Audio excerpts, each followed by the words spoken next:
Қыздар, қыздардың әдеміліктің қаруы ол не? Әдеміліктің қаруы сыры Ерсак компаниясында жатыр. Мына тамаша помада.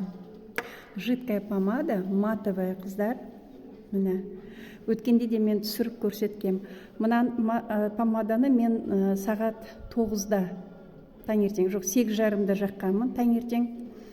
Қазір сағат 2 болды түскі. Даже 3 болды. 3:04.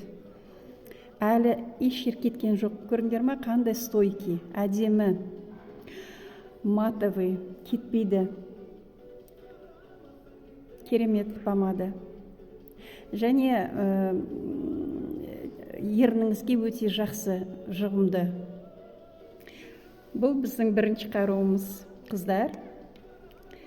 Тағы бір қыздардың қаруы ол духи. Ерсак компаниясының духилары ер адамдарға, әйел адамдарға арналған үлкен выбор бар.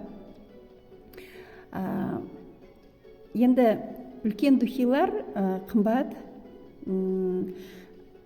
және өз духиіңді табу үшін ең бірінші осындай кішірек пробниктерден бастаған өте дұрыс.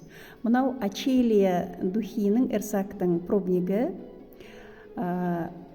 Бұл духи спиртсіз, құрамында спирт жоқ, өсімдік эфир майлары. Бірінші жаққан кезде сізде тәтті апельсиннің, мандариннің, гүлдерінің тәтті цитрусовый дәм шығады, иіс шығады, шлейфовый цитрусовый.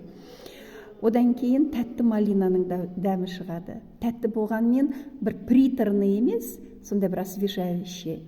Ол кеткеннен кейін үшінші нота ол жасмин гүлінің ароматы.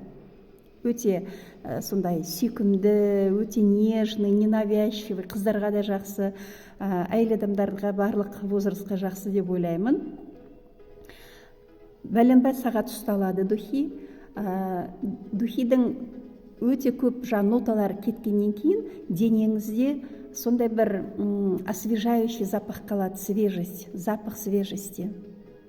Ерсак компаниясына тапсырып беріңіздер, маған хабарласыңыздар, лайк басыңыздар, видеомды қарап тұрыңыздар.